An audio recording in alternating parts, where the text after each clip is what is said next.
আমরা সারাক্ষণই বলি, আমি তোমার বন্ধু, ও আমার খুব কাছের বন্ধু, ওকে ছাড়া আমার চলেই না। কিন্তু কখনো কি সত্যি ভেবে দেখেছেন বন্ধুর আসল অর্থ কি? বন্ধুত্বের প্রকৃত সংজ্ঞাটা কি?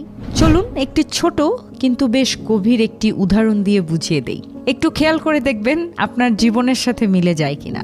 ধরুন আপনি একটি আড্ডায় উপস্থিত, আপনার বন্ধু সেখানে নেই। হাসি ঠাট্টার মাঝেই কেউ আপনার কাছের বন্ধুকে নিয়ে কটাক্ষ করছে বা ফান করছে বা বিচিং করছে। ঠিক এরপরেই ফান করার নামে শুরু হলো ইনসাল্ট করা। এখন প্রশ্নটা খুব সোজা, আপনি তখন কি করবেন? যদি আপনি চুপ করে থাকেন, শুধু হাসির স্রোতে ভেসে যান, তাহলে কষ্ট হলেও সত্য, আপনি প্রকৃত বন্ধু নন। যদি নিজেকে প্রকৃত বন্ধু প্রমাণ করতে চান বা নিজেকে বলতে চান যে আমি কারো প্রকৃত বন্ধু, তাহলে এ সমস্ত পরিবেশে বা এ সমস্ত কনভারসেশন থেকে, আড্ডা থেকে আপনার নিজেকে সরিয়ে আনতে হবে বা সেই সমস্ত জায়গা থেকে উঠে আসতে হবে। কারণ নীরব সম্মতিও এক ধরনের বিশ্বাসঘাতকতা। প্রকৃত বন্ধুত্ব সামনে প্রশংসা করাতে আসে না, পেছনের সম্মান রক্ষা করাতে আসে।